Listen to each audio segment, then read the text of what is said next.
Guys, nandito naman tayo ngayong umaga at tayo'y marami na naman gagawin. Gumagawa rin po tayo ng mga battery, mga LiPo4, pwede sa motor.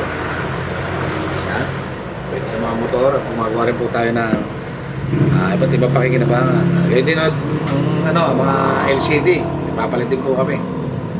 Baka po may gusto magpagawa, pwede, nagagawa kami yan.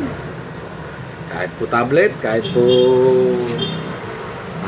mga computer. Ayan, ma-reformat kayo. Dito, mura lang.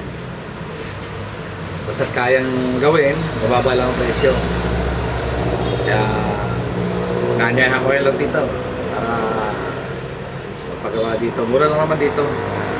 Kahit po mga laptop, mga pa-repair dito. Pwede nyo magawa, pa-reformat, kung ano man ang problema. Para ito yung ating masusolusyonan. Makisubscribe na rin po sa aking YouTube channel, Milan Repairman. Pakidalaw po ako doon at pakisubscribe na rin. Salamat po sa inyo at ito, may gagawin naman tayo ngayong umaga. Mag-repair. Ayan, may mga nabaklas na dito.